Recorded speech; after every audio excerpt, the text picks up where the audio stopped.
de los esteroides. Yo les comentaba, entonces, y bueno, los que están conectados ya, vuelvo a hacerles la misma pregunta. Si pensamos en rapidez, ¿cuál es la primera que se les viene a la mente? Lo pueden escribir si se sienten más cómodos, pueden levantar la mano, ya saben. El primer esteroide que se les viene a la mente, ¿cuál es si uno piensa en rapidez? Hombre, contéstenme algo. Correcto. Bueno, no, Ángel, no he pasado lista. Todavía. Dije, por los que pues deben tener problemas con el internet. En un ratito ya la paso. Entonces, efectivamente, si uno piensa en rapidez, piensa en hidrocortisona. Si uno piensa en rapidez y potencia, ¿cuáles se les viene a la mente? Rapidez y potencia. ¿Cuál se les vendría primero a la mente?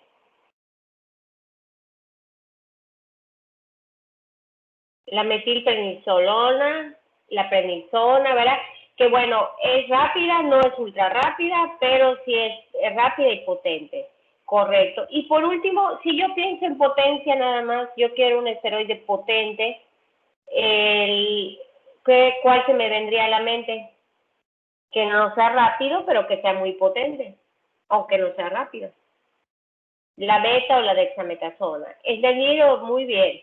Muy bien, estoy leyendo lo que están escribiendo, ya saben que pues de esa manera nos comunicamos, por eso les insisto. Entonces, perfecto, estamos conectados. Entonces, ahora les vuelvo a preguntar, piensen en un uso donde yo requiera rapidez nada más, ¿cómo lo usaría la hidrocortisona? O sea, yo digo, ya tengo que, desafortunadamente la hidrocortisona no es muy potente y como su efecto es similar al del cortisol, casi está 1-1. Entonces, ¿yo en qué pienso? Y María José está pensando, y ya lo escribió, anafilaxia, en alergias, correcto. ¿Algo más? O sea, por ejemplo, en una urticaria, me imagino que cuando vieron choque anafiláctico lo vieron, ¿verdad? Que es la diferencia entre una anafilaxia, ¿verdad? La urticaria, correcto. ¿Algún otro uso que yo le pueda dar a la hidrocortisona? Alergias, anafilaxia. ¿Algún otro uso que se les venga a la mente? Tópico para dermatitis, puede utilizarse, es verdad, se usa. ¿Algo más? Muy bien, ahorita les voy a dar unos ejemplos para que ya les quede bien, bien claro y ojalá que después de eso, bueno, ya si sale alguna duda me dice. Ahora, yo quiero un esteroide en el que yo quiera sí que sea rápido, pero lo que me interesa es que tenga potencia, como la metilprednisolona.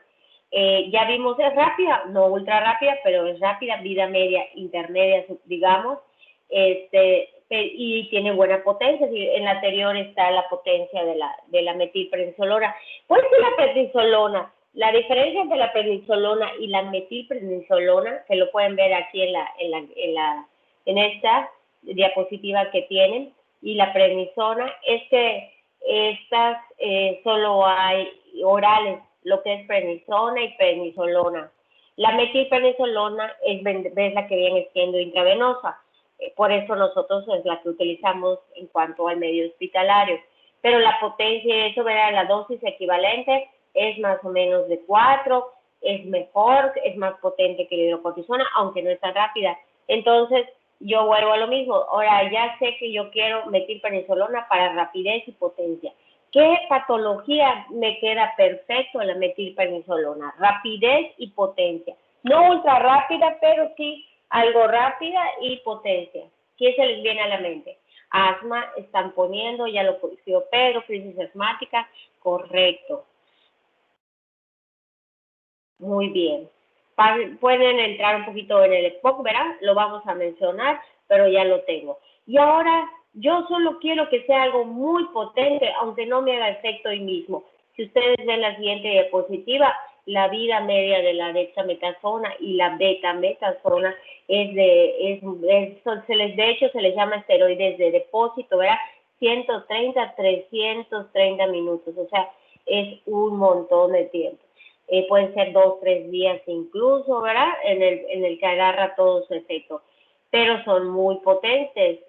Miren cuánto tiene de potencia el glucocorticoide, ¿verdad? De 25, de 10 a 40, o sea, súper potentes. ¿En quién quiero esa potencia? Aunque no sea rápida.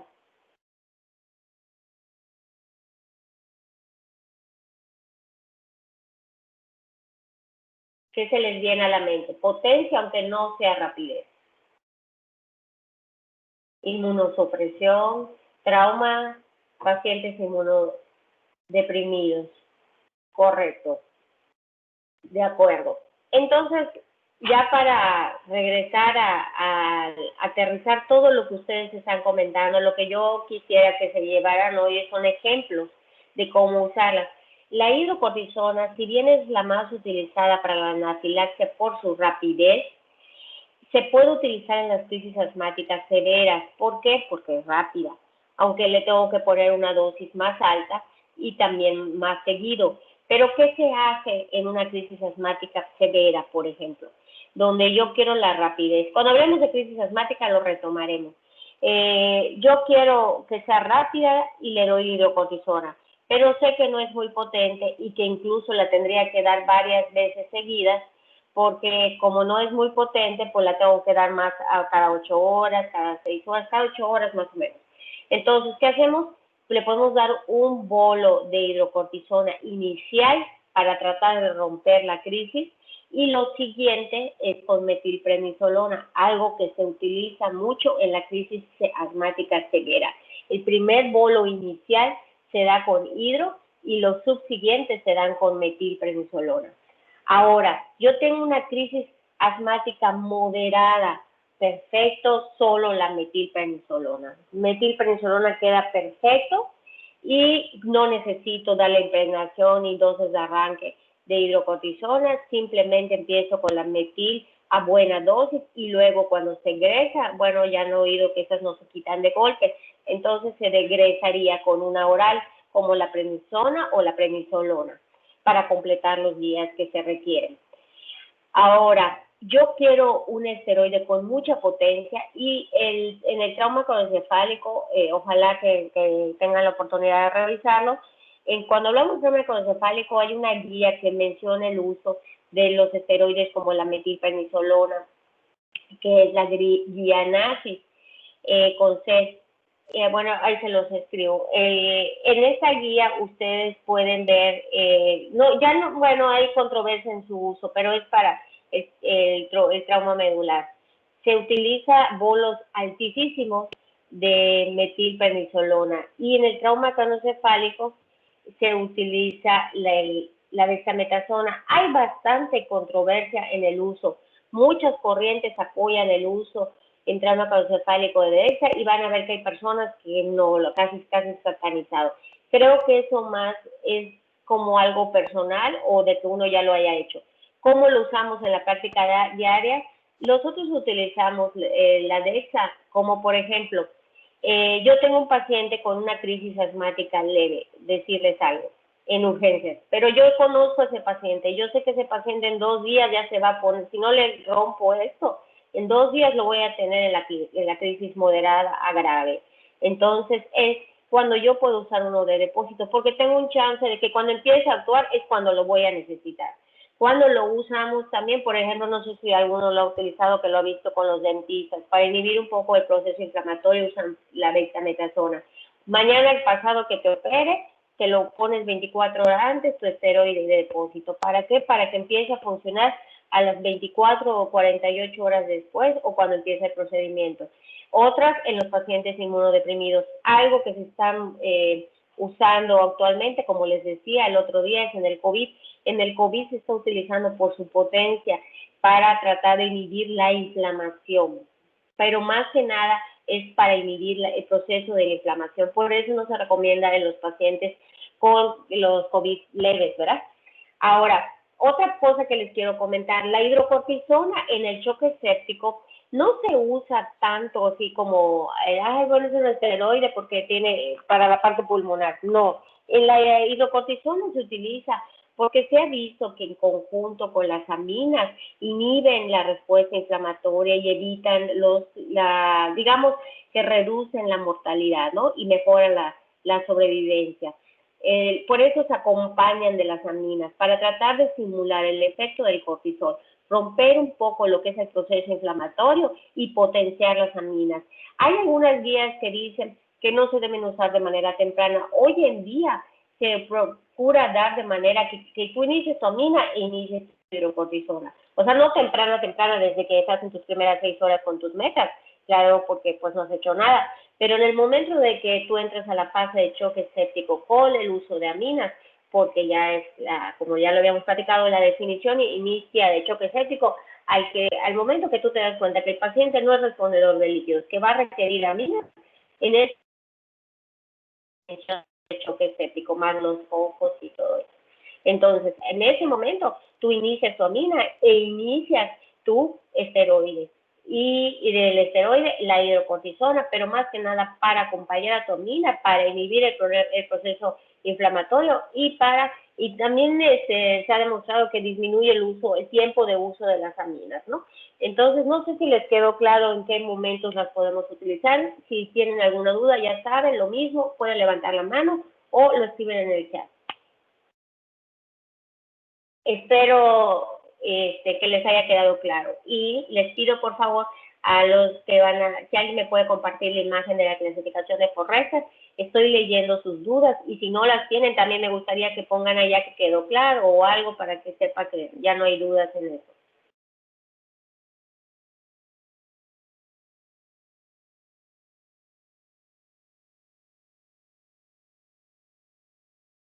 O sea, ya no quieren hablar conmigo de ninguna manera, ni en el chat, ni con la mano, nada. Ok, gracias. Muy bien, gracias. Muy bien, ya estamos mejorando. Muchas gracias. Bueno, esta diapositiva la está compartiendo Alfonso. Me gustaría, Alfonso, si puedes tomar el micrófono, que tú, ¿cómo lo entiendes tú? O yo, obviamente es lo que vamos a hacer hoy también. Hoy vamos a aclarar todos estos puntos que quedaron sueltos en choque, por lo menos de mi parte. Me gustaría que tú me expliques, Alfonso, lo que tú entiendes de esta gráfica.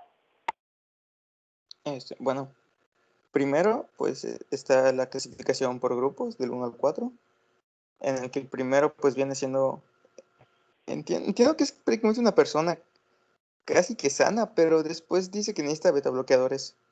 Entonces eso no me quedó muy claro porque te dice sin insuficiencia cardíaca, pero que sí usa beta bloqueadores. Ya después te sale uno con congestión pulmonar, que aquí pues ya podría ser un paciente con, bueno, sí, que podría tener insuficiencia cardíaca, pero es que el índice No te cardíaco está preocupes. mal. ¿Y sabes cómo sería más fácil? Si tú ubicas los cuadrantes de abajo. Pero aún así, con los cuadrantes de abajo, sí quiero que vean la diapositiva que tiene Alfonso. Y mira, si tú ubicas los cuadrantes, va a ser más fácil para que lo entiendas mejor. ¿Cómo se hacen los cuadrantes? ¿Qué se miden? En la parte de abajo el índice cardíaco. Ok. Y, o sea, en el eje X, vaya. ¿Sí? Y en el Y es la presión capilar pulmonar. Los puntos de corte, ¿cuáles son? El de en medio vendría siendo 18 para la presión capilar pulmonar y para el índice cardíaco 2.2. De acuerdo. Entonces vamos con el primero. Yo creo que ya puede haber un poquito de confusión porque creo que la mayoría de las imágenes está al revés. Abajo en el eje de las abscisas está en el eje de las X, digamos, tenemos en la presión capilar pulmonar y en el eje de las ordenadas o en el eje de Y o en el parado vertical tendríamos la presión capilar pulmonar. Entonces, de las dos maneras nos va a quedar igual. Yo te guío, Alfonso. Dime primero el grupo número 1. ¿Cómo va a estar el índice cardíaco?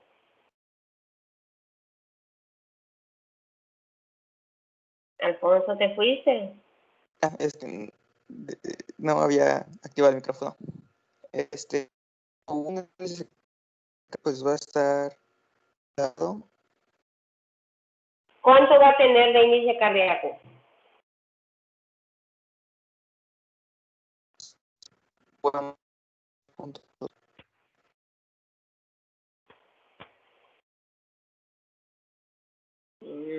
Yo no te oigo bien. ¿Los demás lo oyen bien? No, doctora. no se ¿Tampoco, oye, verdad? doctora. Ok. Alfonso, ¿lo estás haciendo a propósito o no se oye de verdad? No, es posible que no se oiga de verdad. Ok. ¿Alguien más que quiera explicar la clasificación de Forrester?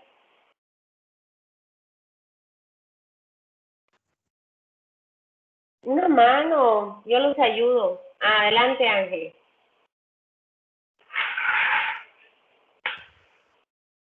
Adelante, Ángel. ¿Me escucha, doctora? Sí. Bueno, esta lo leí, la clasificación de Forrester la leí cuando leí choque cardiogénico, porque ahí la vi que la mencionaban, pero era lo que estaba diciendo mi compañero, que ya Pues, no. ¿por qué la quitó Sí. Alfonso? ¿De plano renunció? Ya no la vemos. ¿Tú tienes una, Ángel? Se le fue el Es que internet, doctora. se le fue el Ahora vuelve. internet. Muy bien. ¿Qué fue su internet? Sí, va a ser un problema para muchos. Puede ser un pretexto para algunos, ¿verdad? Pero hay que tener confianza. ¿Alguien más la tiene? Ángel, ¿tú la tienes? Para que nos la... No, pero creo que lo puedo buscar y pegarlo en una diapositiva y ponerlo. Y ponerlo. ¿Alguien la tiene lista? Había en el chat una, a ver, no sé cómo buscarla. En el chat ya habían puesto una y no sé si era Alfonso también. No sé cómo buscar una de la anterior.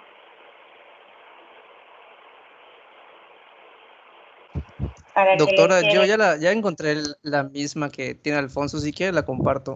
Sí, por favor. ¿Quién dijo yo? Esteban. Ok, Esteban, adelante, compártela para que Ángel nos la explique. Claro, doctora. Gracias.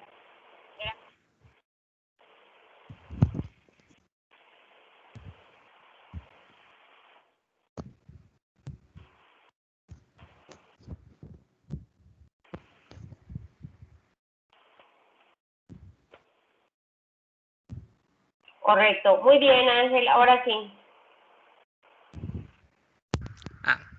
Ya. Bueno, había entendido que se toman dos valores que ya había mencionado mi compañero, que es el índice cardíaco, que si no me equivoco, era cuando dividías el gasto cardíaco entre la superficie corporal del paciente, que mencionaba que era un dato un poco más fidedigno del gasto cardíaco porque tomaba en cuenta pues la superficie corporal del paciente. Y la otra es la presión capilar pulmonar, que también me mencionó mi compañero, que en los valores, o sea, el punto de corte era 18 y de ahí si es menor de 18 o mayor de 18 milímetros de mercurio. Correcto. Espérame, Ángel. Entonces, mira, eso es importante. El índice cardíaco se calcula, ¿verdad? Es con la ecuación de Pi que ya habíamos mencionado para calcular el gasto, luego la superficie corporal y no es ya que tengamos todo, hacemos el índice cardíaco. Y de allí nos vamos a la parte de la presión capilar pulmonar. ¿Cómo le íbamos a medir, Ángel? Era la que mencionó mi compañero Pinto, la clase de cuando hablamos de la parte pulmonar, que se metía el catéter para que llegue hasta el capilar pulmonar, o sea, tenía que viajar por toda la cámara derecha hasta que llegue un capilar en el pulmón y ahí se enclavaba para medir indirectamente la presión de la aurícula izquierda. Correcto, entonces ya nos quedó claro, es el catéter de Swan-Ganz. Entonces necesitamos lo mismo, ¿verdad? El gasto para sacar el índice cardíaco y lo que es la presión de enfriamiento de la arteria pulmonar, aunque esta clasificación es clínica también, ahorita les voy a comentar. Entonces, explícanos el 1, por favor, Ángel. Trata de explicarlo así lo más sencillo que puedas. En el lado 1 vamos a tener un paciente con un índice cardíaco así, una presión capilar así, un ejemplo podría ser este, y así yo te voy diciendo. Ok. Bueno, pues lo que había entendido es que el índice cardíaco en los del grupo 1 está elevado. Entiendo que si está elevado el índice cardíaco, quiere decir que está circulando más volumen por todo el cuerpo. O sea, está pasando más volumen por unidad de cuerpo, más volumen sanguíneo por unidad de cuerpo. Y la presión capilar pulmonar menor de 18, si no me equivoco, quiere decir que está normal, porque pues habíamos mencionado que el valor rango normal era de 12, si no me equivoco, entonces se considera que está en niveles normales, no está elevado tal cual. Por eso dice que no tiene insuficiencia cardíaca. Entiendo, porque la presión capilar pulmonar está es menor de lo que del rango superior, vaya, del valor superior normal. Y pues por lo tanto se da a entender que no hay tanta presión en el corazón, o específicamente en la aurícula izquierda, o sea, en la cámara izquierda del corazón. No hay presión, por lo tanto entiendo que por eso concluyen que no tiene insuficiencia cardíaca, porque el corazón, o sea, la presión del corazón está normal y pues de hecho el índice cardíaco está aumentado, entonces el corazón no es el problema, el corazón está bombeando bien, por lo que entiendo, pero está bombeando más rápido de lo que debería, porque por eso aumenta el índice cardíaco. Y de hecho, si no me equivoco, por eso el tratamiento aquí es beta bloqueadores para disminuir la frecuencia cardíaca. Si no me equivoco, o sea, es lo que Estás entiendo. muy bien. Vamos a rescatarlo. En el índice cardíaco estaría normal, la presión de capilar pulmonar, normal. ¿Estás de acuerdo conmigo, Ángel? Sí. Ok. Y se les ponen el ejemplo y quizás no se queden dudas, pues porque solo dicen no hay insuficiencia cardíaca. Claro, porque la clasificación predominantemente es para la parte cardíaca. Por eso se enfoca mucho a la parte cardíaca. O sea, lo que da a entender es que el paciente no tiene nada o no tiene insuficiencia cardíaca.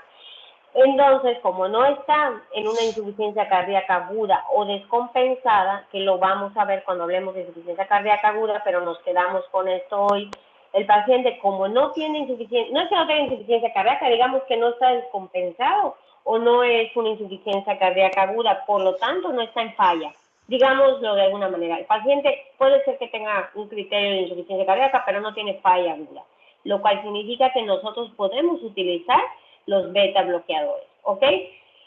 ¿Está claro? Espero que sí. Pasa al número 2, Ángel. Bueno, el índice cardíaco en el 2 pasa lo mismo que en el 1, pues estaría prácticamente en valores normales. Pero la presión capilar pulmonar está aumentada, entonces por lo que entiendo se deduce que realmente no hay problema con el volumen circulante que hay en el cuerpo, o sea que el corazón está bombeando bien, o sea, está trabajando bien, pero que el problema viene directamente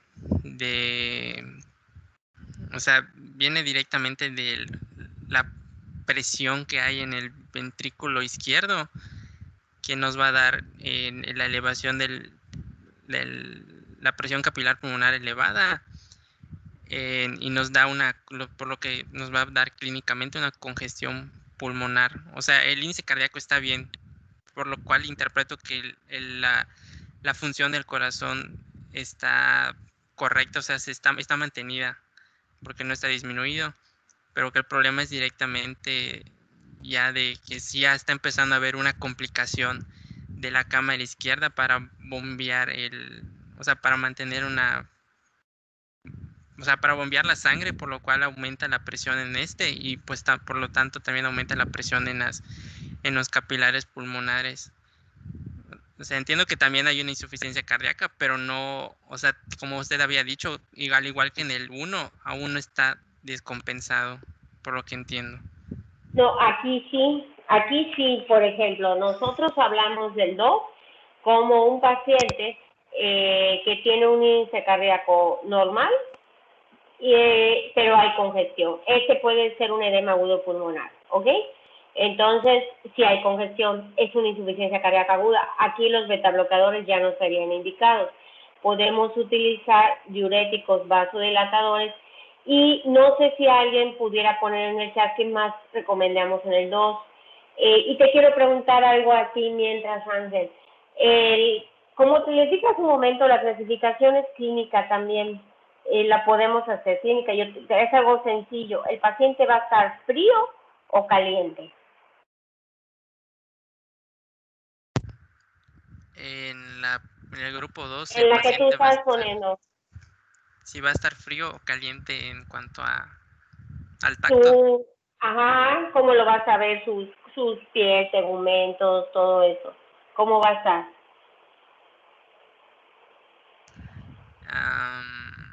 Ya tienes que irte por el índice cardíaco. Pues normal, ¿no? O sea, Ajá, pero normal no te di la opción. Ves que eres hombre, Vito. Te di frío o caliente. ¿Tú cómo me vas a decir? caliente, no sé. Muy bien. Y te voy a decir, va a estar seco o húmedo, y allá hablaríamos de la congestión. Húmedo. Correcto, ahí lo voy a escribir. En el 2 tenemos un paciente caliente y húmedo, que significa que está congestivo. Entonces, por eso se maneja con diuréticos, vasodilatadores, y entre los vasodilatadores o los diuréticos, los diuréticos, ¿cuáles son los que se utilizan? A ver, Ángel, ¿tú lo sabes? Acuérdate que es congestión, rápido debe ser. Vasodilatadores, no sé, se me ocurre el nitroprusiato, quizá. Pudiera ser, cuando hablemos de insuficiencia cardíaca retomamos, ojalá que te acuerdes, ojalá que no faltes. Efectivamente se puede usar el nitroprusiato si tiene una condición, además de las que acabamos de mencionar y no la hemos mencionado. Que además de lo que ya mencionamos tenga algo más, pudiéramos usar el nitroprusiato. Aquí te están ayudando diuréticos de alza, dijo Alfonso, furosemide, Sí, y María José lo apoyó. Correcto. Y algunos vasodilatadores que me digan, lo escriban, o tú me digas mientras. Ángel, ¿se te ocurre? Solo me acuerdo de ese. Bueno, creo que igual mencionaba el que era el sublingual. Ajá, ¿cómo se llama? Nitroglicerina, si no me equivoco. Muy bien. También Muy bien. mencionaba esa en donde lo leí. Esas dos Muy mencionaba. bien. Muy bien, ¿qué más? Escriban más. Ya no me acuerdo. Muy bien, Luis Fernando lo está leyendo. Yo te lo leo, ya lo están escribiendo. Yo escribí los que tú dijiste. Nitroprusiato, nitroglicerina. Luis Fernando escribió de nitrato correcto. ¿Qué más? Y uno que ya hablamos de él en la clase pasada, que no es, que tiene un efecto inotrópico, que es una amina. ¿Cuál es la querida para este rubro? Para el número 2. ¿Cuál es la amina que estaría muy bien? Porque no es hipotenso, no está chocado, no. ¿Cuál queda muy bien? La dopa. Acuérdate cuál es su efecto principal de la dopa. O colateral, si lo quieres ver. Era la dobutamina porque, correcto. Porque era la que se tenía que dar de ley con aminas. Porque si claro, pero aquí no está chocado, ¿ok? Sí. Aquí no está chocado. Entonces no se usa con hora, se usa sola. Exactamente. La dopa no, y la dopa no se usa porque produce taquicardia, y en el paciente con ya en este rubro, pues la taquicardia le va a aumentar el consumo de oxígeno, y espero que todo eso lo platiquemos bien en insuficiencia cardíaca. Es correcto, la mayoría ya lo escribió, dobutamina. Muy bien, vamos con el número 3, Ángel. Bueno, en el 3 el índice cardíaco va a estar disminuido, que se interpretaría como que hay menos volumen circulante por unidad corporal. y la presión capilar pulmonar va a estar disminuida. O sea, el hecho de que el índice cardíaco esté disminuido, pues ya lo mencioné, ¿no? Que pues, va a haber menos volumen sanguíneo circulando por el cuerpo.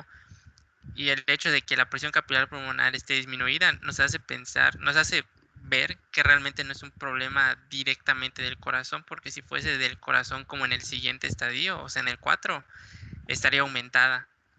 Es Entonces, correcto, no es de la bomba, es ajá, exacto. extra cardíaco, Si es correcto. extracardíaco, en este caso se interpreta que es una hipovolemia. Muy bien, volvemos al punto. ¿Cómo va a estar? ¿Frío o caliente? En este caso estaría frío, Correcto. ¿Seco o húmedo? seco. Muy bien. ¿Cómo se maneja? Em, pues se manejaría como un choque hipovolémico primero que nada para expandir el volumen con soluciones para expandir el volumen y pues allí mencionaba que eran inotrópicos también, pero No están muy recomendados por la ajá, hipotensión. Entonces, básicamente son los líquidos y qué más.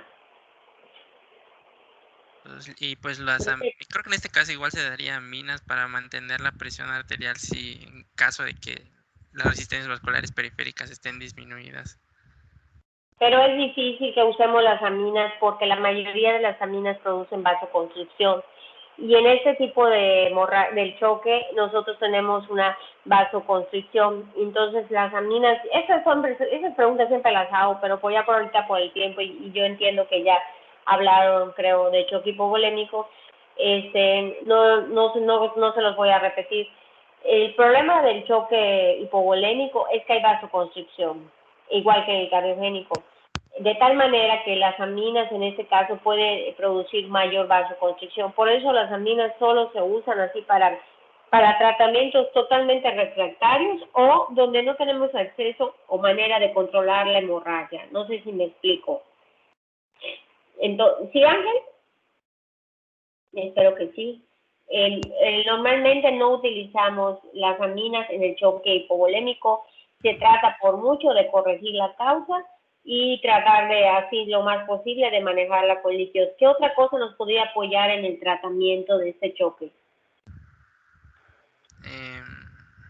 Coloides. Algo que seguro ya mencionaron y seguramente vamos a retomar hoy. Los coloides. Creo que son. Bueno, los coloides tienen mucha controversia, pero pudiera ser. Pero algo que sí de cajón pudiera ser. Y también Paola comentó lo de los coloides, pero Pedro ya puso lo que yo quería, que son los hemoderivados. Correcto. Los coloides creo que se los iba a preguntar hoy, de todas maneras, si no, al ratito se los aclaro en la hemorragia de tubo digestivo. Vamos con el número 4. Bueno, ya el número 4, pues el índice cardíaco va a estar disminuido. Lo mismo que en el anterior, no quiere decir que hay menos volumen circulando por el cuerpo. O sea, llega menos volumen por unidad de cuerpo corporal y la presión capilar pulmonar va a estar aumentada. Entonces, en este caso sí se traduce como ya un problema de la bomba, porque pues está bombeando menos, por eso el índice cardíaco está disminuido, pero o sea, la presión en el corazón está aumentada, por eso la presión capilar pulmonar está aumentada, o sea, el volumen sanguíneo está normal. El problema es la bomba cardíaca que no está bombeando lo suficiente, por eso el índice cardíaco está disminuido. Y por eso la presión capilar pulmonar, que sería la presión de la cámara izquierda, está aumentado. Y pues clínicamente lo traduce como un shock. En este caso, no sé si cardiogénico por lo que entendí, porque ahí vi que lo Sí, mencionaban más. es correcto. De hecho, pues es lo que más se utiliza, como habíamos creo que mencionado en algún momento, ¿no? Para el Songal, pues prácticamente actualmente el único uso es choque cardiogénico. Mi pregunta que te he estado haciendo, ¿cómo va a estar? ¿Frío o caliente? Va a estar frío también. ¿Seco o húmedo? Mm, húmedo. Correcto, hay congestión. ¿Cómo se maneja?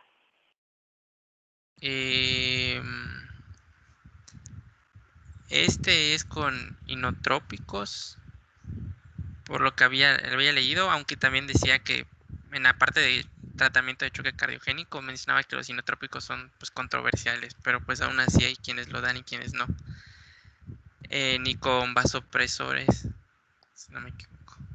Sí, normalmente ya son refractarios, ¿verdad? Por eso se usan 2 y 3 y 4, se puede usar, decir algo. Nora, Dobuta o alguno de los nuevos como Mirrinona, Levosimendan, algunos que lo acompañan para tratar de mantener inotropismo sin causar mayor hipotensión, ¿verdad?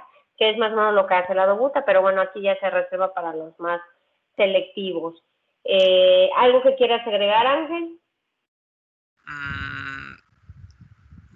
No, solo que había leído que pues igual en lo que es choque cardiogénico, en la guía ESC, que bueno, leí un resumen de la guía ESC que mencionaba que pues antes de dar inotrópicos y vasopresores se tenía que vigilar si habían datos de congestión, porque si no había datos de congestión, lo primero que hacías era fluidoterapia para no tener que dar vasopresores o inotrópicos. Y ya si hay datos de congestión, pues se pasa directamente a dar inotrópicos y vasopresores. Es muy correcta tu observación. Es muy correcta tu observación. Es correcto lo que acabas de decir. Normalmente se puede utilizar el manejo de líquidos. Generalmente en esa etapa de choque uno ya intentó manejo de líquidos. Por eso se da por entendido que el paciente ya está congestivo, pero no, o sea, no hay que obviarlo. Tienes toda la razón. Hay que manejarlo con líquidos y en caso de que no responda, entonces se va con el resto, inotrópicos, aminas, etcétera. Muy bien, Ángel, muchas gracias. No sé si los demás tengan alguna duda y ya como seguimos haciendo, les pido por favor que lo vayan poniendo en el chat. Es el balón de contrapulsación Sinder, sí, el catéter de contrapulsación intraórtica, es correcto, es el balón, es lo mismo. Pueden poner mientras la presentación, por favor, de hemorragia de tubo digestivo alto, mientras ustedes se hagan si tienen algún comentario, lo voy leyendo.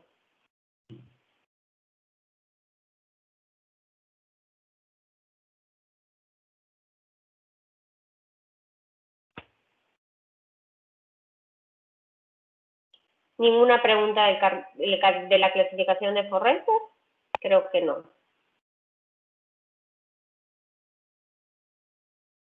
Muy bien. Pues adelante entonces con hemorragia de tubo digestivo alto. ¿Quién va a comenzar?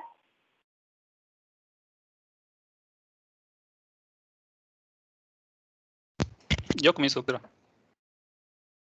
Muy bien. José Antonio. Sí. ¿Estás de acuerdo? Bueno, adelante. Vamos a comenzar con hemorragia del tubo digestivo alto, que son mi compañero Cristian Jesús, Chim, y yo, José Antonio Guillén. Y bueno, empezando con qué es, básicamente es sangrado originado en la primera porción del tubo digestivo proximal al ligamento de Treitz, que abarca, no sé si ven mi cursor, ¿pueden ver mi cursor? Yo sí. Bueno, entonces abarca más o menos de esta parte, primera parte del duodeno, el estómago, el esófago, y hay unas literaturas que dicen que también la boca. Y clasificación, que más que clasificación, pues realmente son dos apartados, básicamente, de cómo se distinguen las hemorragias, y son hemorragias por varices, que son las causadas por problemas hepáticos, y en estas podemos encontrar en su mayoría hemorragias recurrentes. Es importante porque pues 60% de las hemorragias del sangrado del tubo digestivo son hemorragias recurrentes. Y las hemorragias no varicosas, que en México tenemos que 46.6 casos por cada 1000 egresos en México.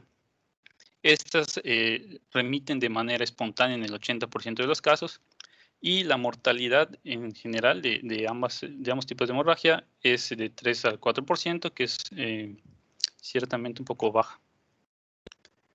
Y en esta tabla tenemos cuáles son las más frecuentes, y empezando con una que es no varicosa, que es la úlcera péptica gastroduodenal, que esta es información de España, del Farreras. La úlcera péptica son del 40-50%, luego tenemos las varices esofagogástricas con 15-25%, erosiones gástricas 10-15%, el síndrome de Mallory-Weiss 5-15%, esofagitis, tumores, angiodisplasia y enfermedad de Dieulafoy con 1-2%.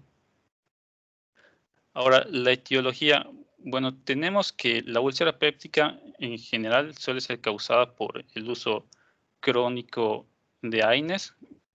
Esta es la primera imagen. Incrementos en el ácido gástrico, en el pH, bueno, disminución, que pueden ser causados por gastrinomas o últimamente, que es lo más común, por el Helicobacter pylori, que como sabemos afecta la mucosa gástrica y puede causar las erosiones. Las varices esofágicas se dan por una presión portal mayor a 12 milímetros de mercurio, y pues lo más común es que las encontremos en personas que tienen cirrosis hepática alcohólica o personas que tienen igual hepatitis C ya avanzada. El desgarro de Mallory-Weiss es un desgarro de la unión gastroesofágica, que es esta imagen que podemos ver aquí, que se puede dar igual por distintas situaciones, pero generalmente se da por personas que no pueden controlar bien sus vómitos o la tos, como podría ser el caso de personas como que están recibiendo quimioterapias, que les es difícil controlar esas dos situaciones. Ahora, las anomalías vasculares, tenemos valvulopatías, válvulas cardíacas artificiales, lesión de Dieulafoy. Esta es una lesión de Dieulafoy, que básicamente es una arteria que está muy superficial y por lo mismo tiende a erosionarse y a sangrar. Y esta cuarta imagen es de varices esofágicas. Como podemos llegar a ver, pueden llegar a ser bastante abundante el chorro. Ahora, la valoración inicial, pues obviamente tenemos que hacer la anamnesis, que nos va a poder sugerir el origen y la causa de la hemorragia. Pero también hay que distinguir la hematemesis, la melena y la hematoquesia, que son importantes indicadores que nos podrían decir de dónde proviene el sangrado. En general, la hematemesis se refiere a sangre fresca. ¿Por qué no preguntamos eso, José Antonio, para que no se duerman? A ver, quita esa, por favor. Apúrate. Muy bien. Entonces, dime un número, José Antonio, y así vamos pasando listas. El 18. Oscar, Eduardo.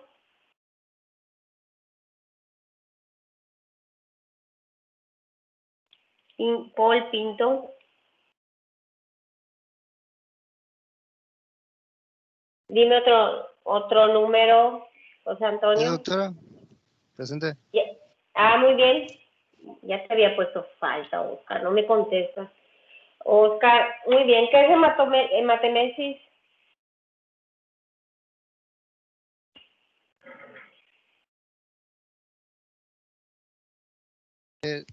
¿Me escucha? Ahora sí. Pues es vomitar, más que nada sangre, procedente del aparato digestivo. ¿De algún lugar en especial? Puede ser por úlceras en el estómago, por ejemplo, o en el duodeno, la parte alta. La parte alta del duodeno. Muy bien. Y, bueno, está bien así. Dime un número, Oscar. El 10. Cristian Puchín. No, Cristian no cuenta porque es experto. Dime otro número, Oscar. 8. Paulo Esquivel. Sí, doctor. Adelante, a ver, ¿qué es melena? Es sangre en las heces. ¿Qué es rectorragia? Es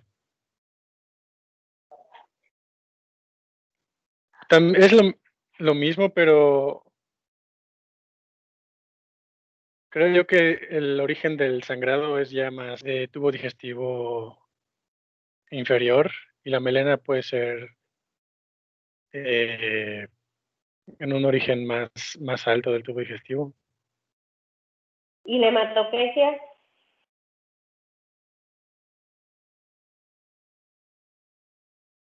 Esa sí no sé. De acuerdo, Paulo.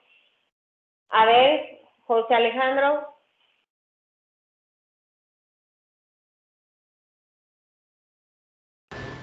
Doctora, yo entendí que rectorragia y proctorragia es lo mismo, es una sangre rutilante, roja, que indica que el sangrado está ya muy al final del sistema digestivo. Y lo que es melena, igual es sangre, pero es una sangre ya maloliente en las heces, más oscura, y que indica que pues se desprendió más, o sea, a diferencia de la rectorragia, esta se originó más proximal al sistema digestivo. Ok, más arriba. ¿Y la hematopecia? La hematoquesia, esa me parece que solo es la eliminación de sangre a través del recto, en las heces. Creo que incluye ambas, ¿no? Ahorita lo vamos a aclarar todo eso, pero bastante orientado también. Muchas gracias. Jorge, Alejandro.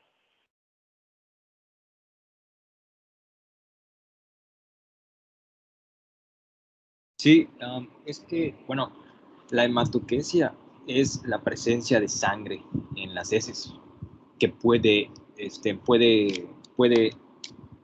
venir de tubo digestivo alto que nunca se digirió, que fue rapidísima la instauración de la hemorragia y bajó enseguida hacia el tubo digestivo bajo. Sin embargo, sugiere igual que puede ser del tubo digestivo bajo, propiamente dicho. La melena, por así decirlo, ya es una sangre degradada, es una sangre metabolizada por la hemoglobina. Recordemos que eso ya es bioquímica, ¿no? Pero se degrada el pigmento que tiene en las protoporfirinas, que tiene la estructura molecular de la hemoglobina, y hace que su color quede negro, lo que sugiere que la sangre es de un origen de tubo digestivo alto, aunque igual puede ser de tubo digestivo bajo. ¿En qué situaciones? En que, por ejemplo, no haya tránsito intestinal y que haya hemorragia en el tubo digestivo bajo, pero que no se logró expulsar inmediatamente y por lo tanto Había permanecido mucho tiempo. Ajá, exactamente. Correcto. Entonces, ¿ibas a decir algo más, José? ¿Te corté la inspiración? ¿Ya? Muy bien, muchas gracias.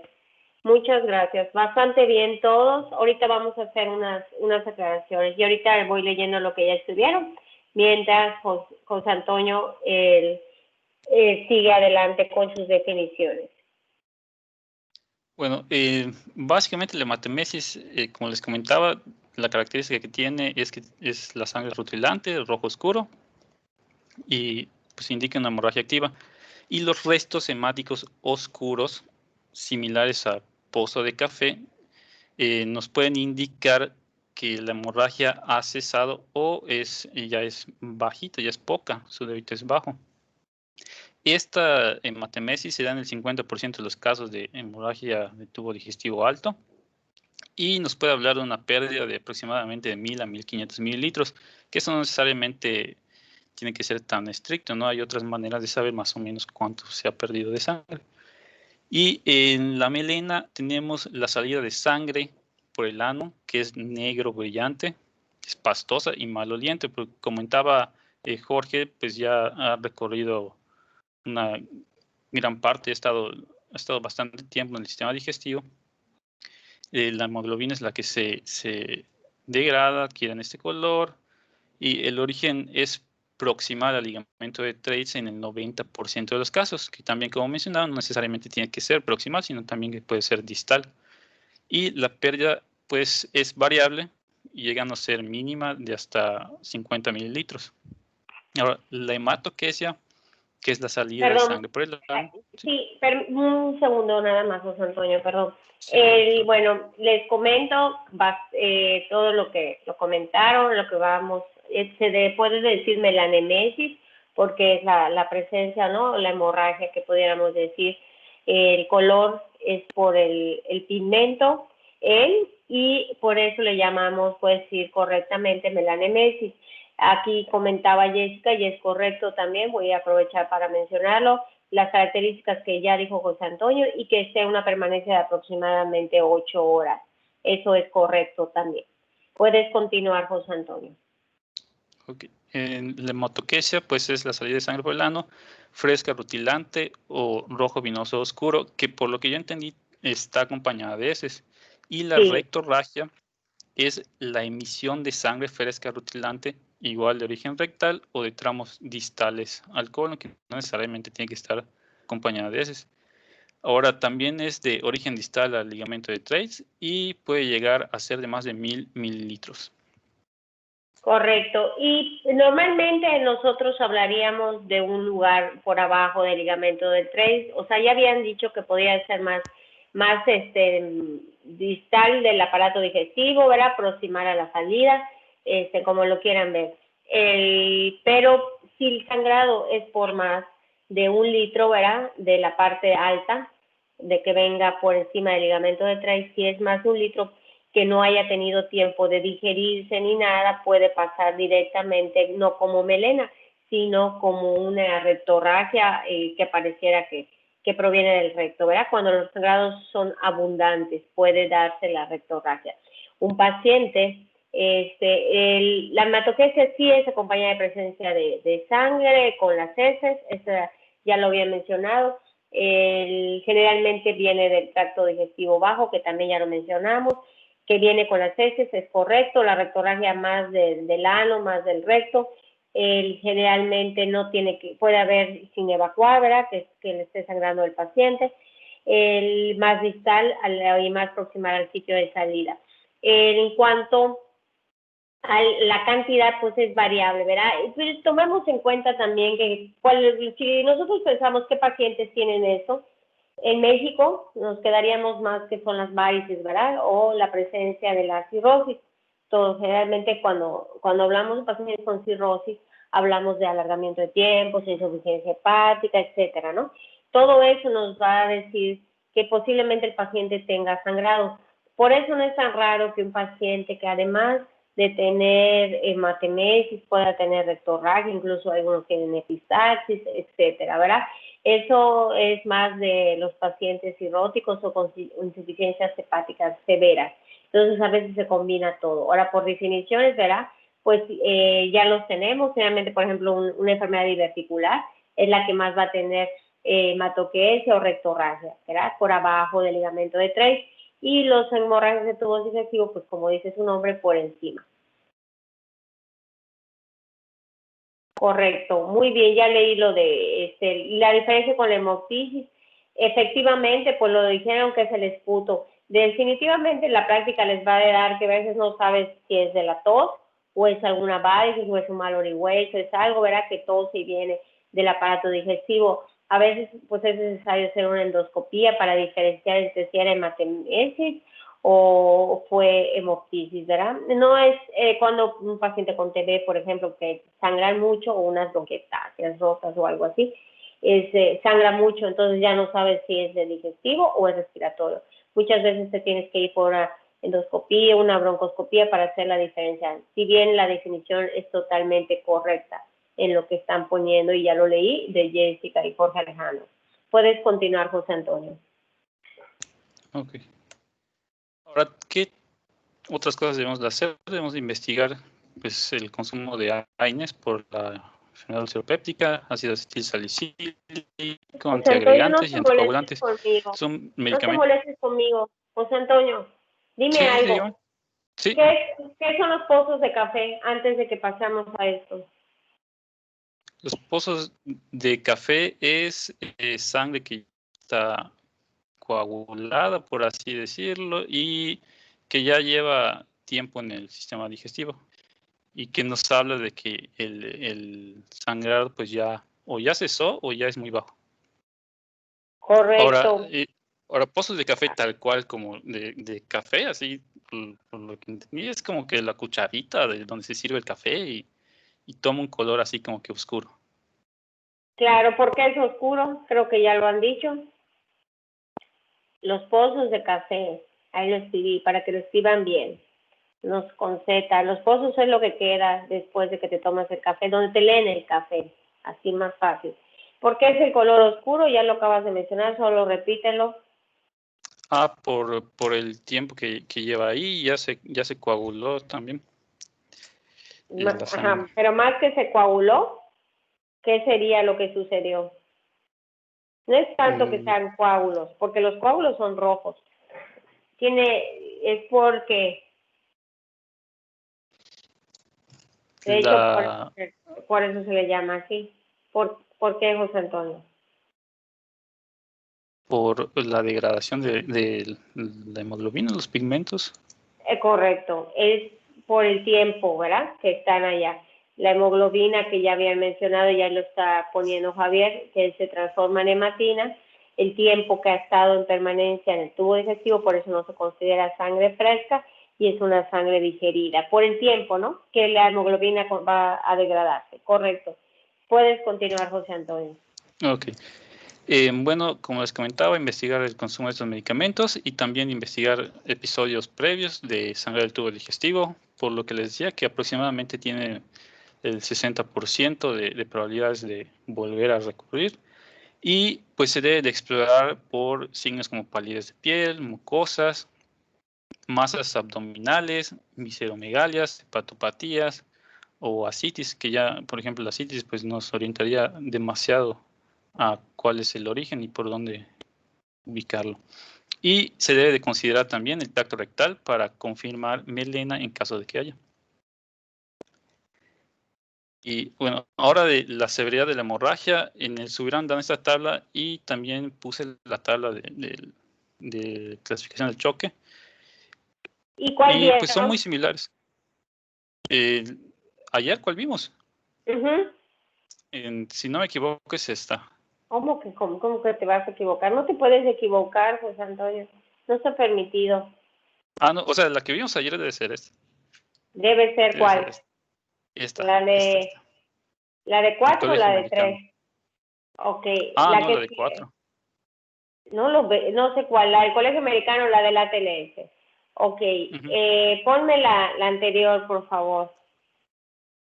Dime un número, José Antonio. El 2.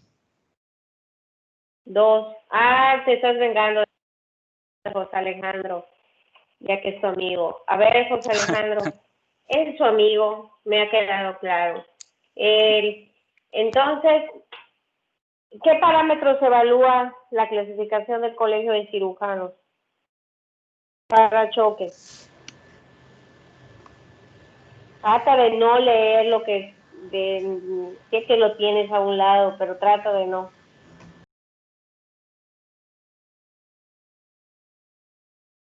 José Alejandro, ¿ya te fuiste? Hoy no me oyen. Alguien que me conteste. ¿Tú me escuchas, José Antonio? Sí, le escuchamos, doctor. Sí, doctor. Ok. ¿Y José Alejandro qué le habrá pasado? ¿José o Jorge? Tú dijiste 2, ¿no?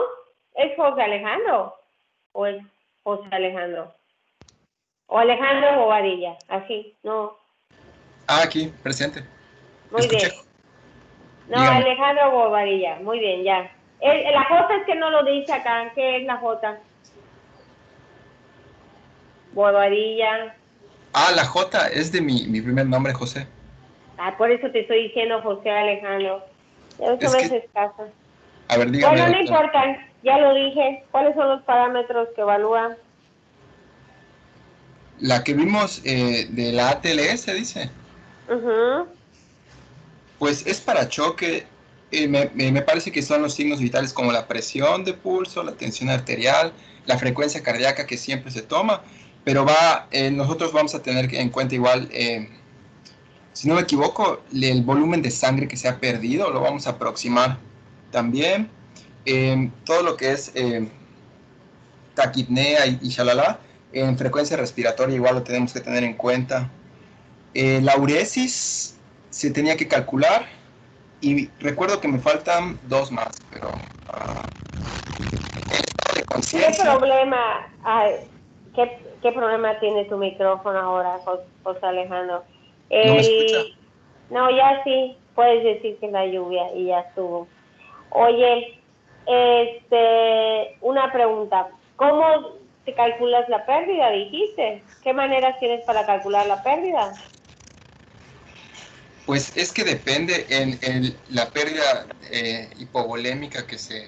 Es que si me pone un caso le podría decir. Y si no te pongo un caso, ¿cómo se te ocurre más o menos que se calcula? Cosas sencillas. ¿Cómo podría? ¿Cómo se te ocurre que calcularías la pérdida?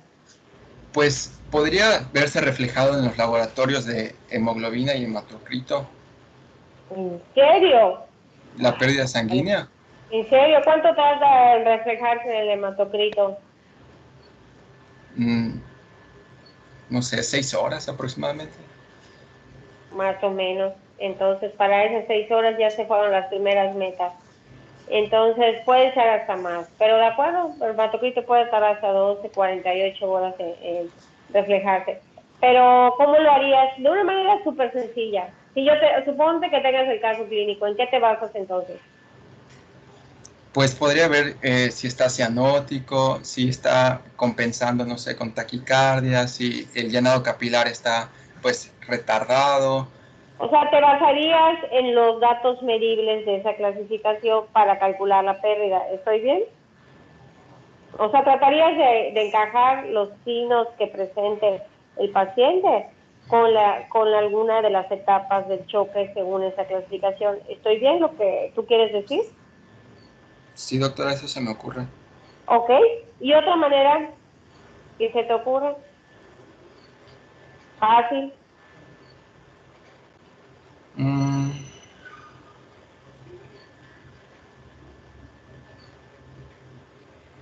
¿No? No sé, doctora, No otra. importa, no importa, no importa.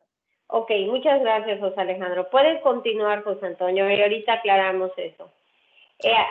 Bueno, perdón, no había visto que ya están contestando en el chat. Ahí voy. Déjenme ver desde donde no leo.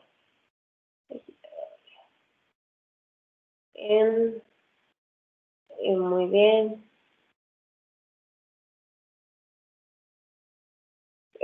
Con el índice de choque, ahorita vamos a platicar, Saraí. De hecho, esa es una de las cosas con las gasometrías también. Pero específicamente, ahorita lo que le estaba preguntando a José Alejandro era que si, usando estas clasificaciones, y creo que ya quedó claro, ¿verdad? Eric también ya lo está poniendo con los parámetros clínicos, correcto, Esteban. El peso, pero es difícil porque pues para empezar tendrían que pesar un paciente chocado, lo cual es muy difícil. Y pues saber cuánto pesaba antes, entonces también es muy difícil. La otra manera súper sencilla es que te lo diga el paciente, ¿no? O sea, o lo vea. O si tiene alguna manera de, no sé, una sonda nasogástrica, algo, pues lo mires. Entonces, una manera es que lo puedas ver y cuantificar. Y la otra es que te bases en los parámetros clínicos y los otros datos que te dan aquí en estas clasificaciones para hacer tu cálculo, como dijo José Alejandro. Puedes continuar, José Antonio. Ok, bueno, y esa es una parte importante, evaluar la severidad de la hemorragia, que en este caso, pues lo más usado es la clasificación de choque hipovolémico. Y como usted dice o dijeron mis compañeros, evaluar la pérdida sanguínea para saber más o menos qué es lo que debemos de utilizar en cuanto a restitución de líquidos, al menos en este caso. Y la frecuencia cardíaca, la tensión arterial y la frecuencia respiratoria, la presión de pulso, el estado mental, pues son los indicadores.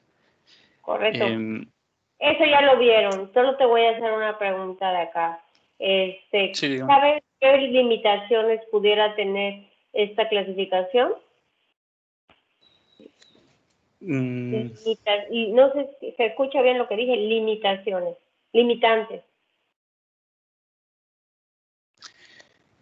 Limitantes. De usar esta clasificación.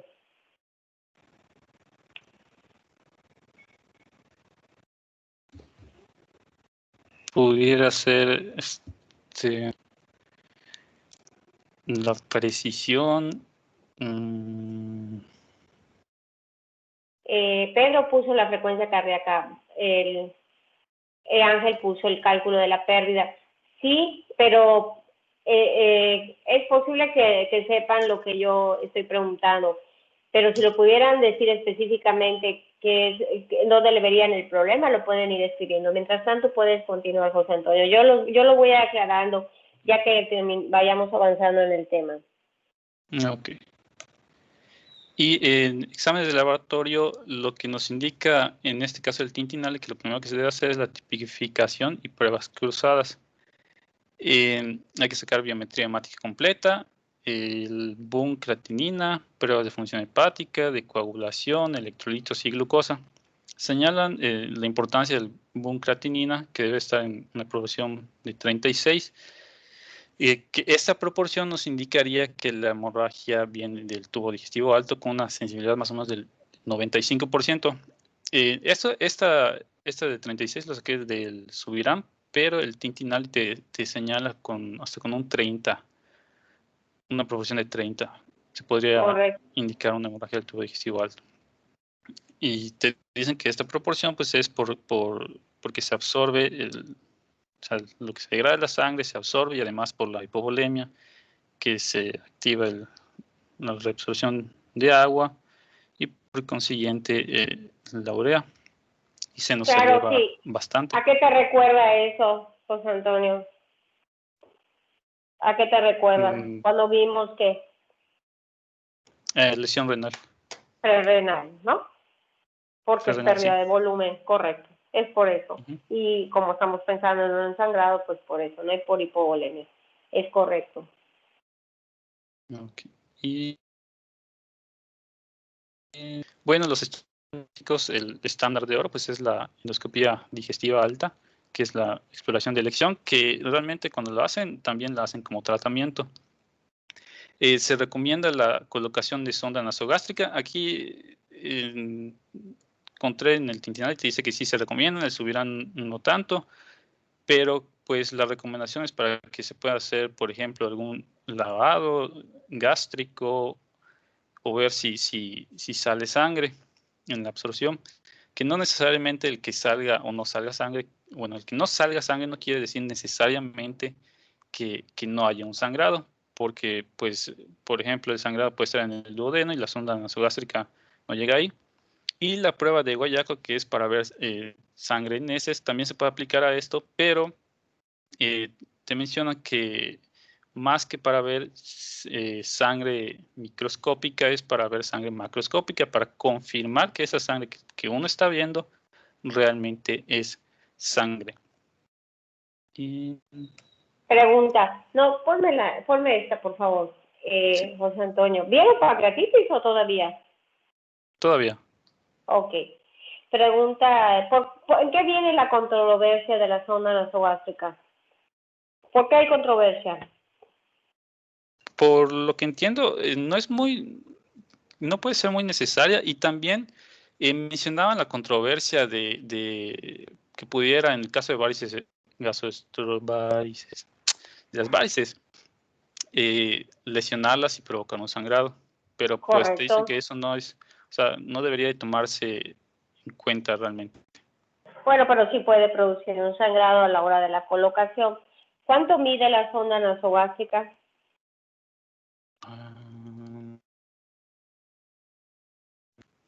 Creo que eran, ay, no recuerdo, José Antonio, 40 centímetros, 50 centímetros. de veras. Lo bueno es que todo queda grabado aquí para la No, posteridad.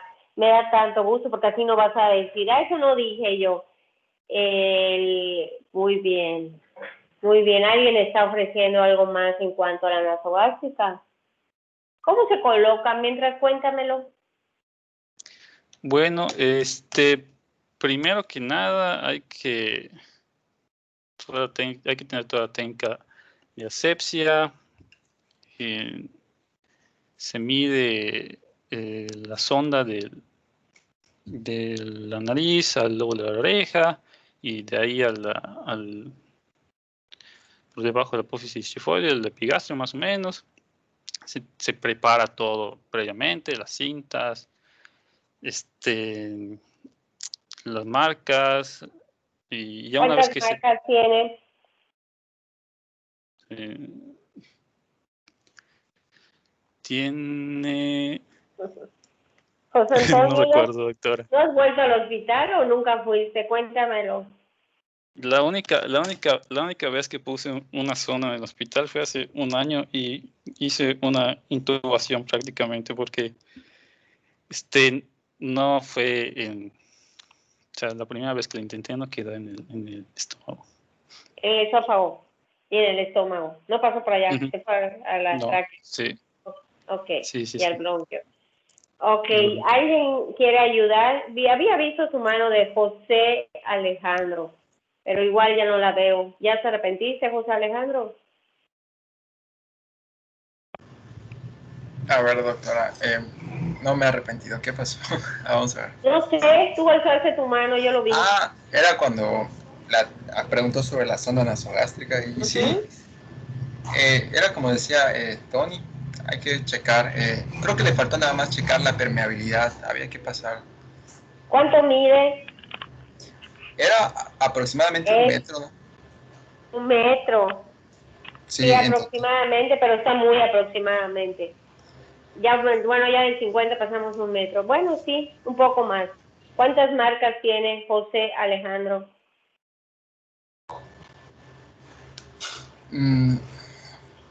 no sabría decirle, doctora. Pues,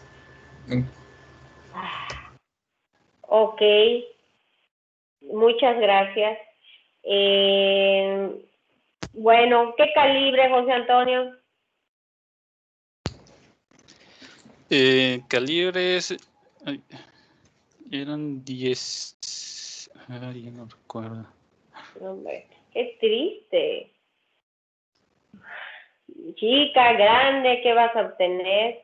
Sangre, gastos, Bueno, pastillas. O sea, porque también se usa para lavado gástrico, como acabas de decir. Y si ingirió pastillas, también se puede usar.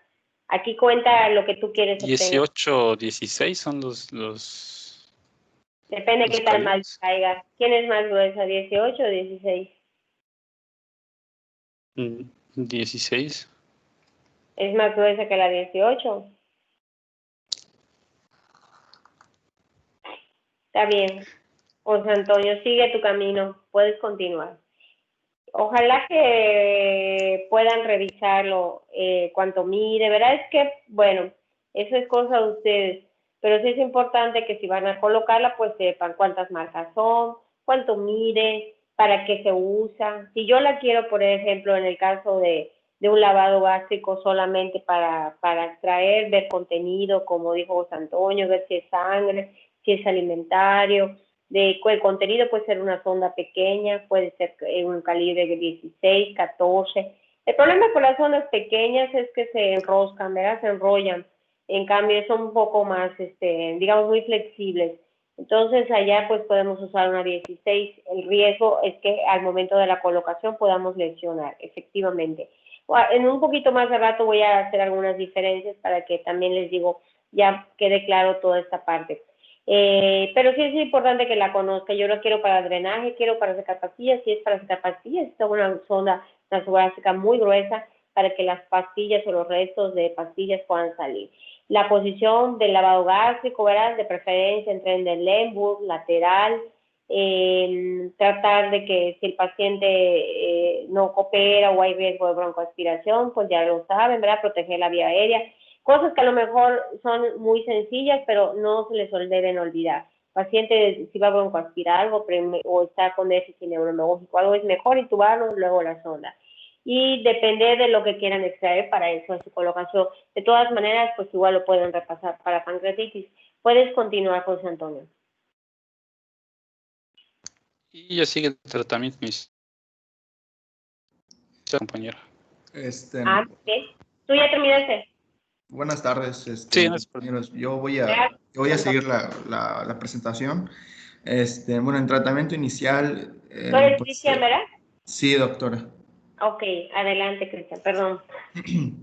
Se hace mención de tomar en cuenta la vía aérea, las respiraciones y el estado circulatorio de los pacientes. También se menciona que hay que considerar la intubación endotraqueal antes de realizar la endoscopía en pacientes que tengan choque o que se sospeche de ello, o que también tengan una hematemesis persistente o alteraciones del estado de alerta o alguna afección respiratoria. Siguiente, por favor.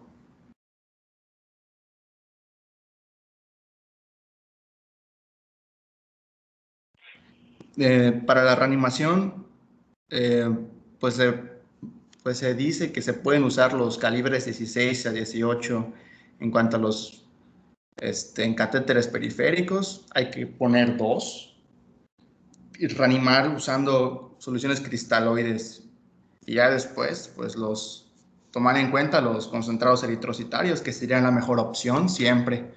Pero por mientras, usar soluciones cristaloides. En el siguiente, por favor.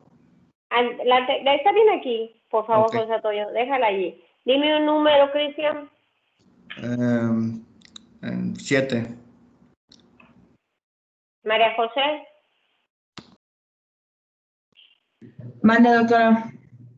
Muy bien. ¿Cuánto te pasa por minuto el 16 y cuánto el 18, por favor, María José? Dime de dónde lo buscaste también, por favor.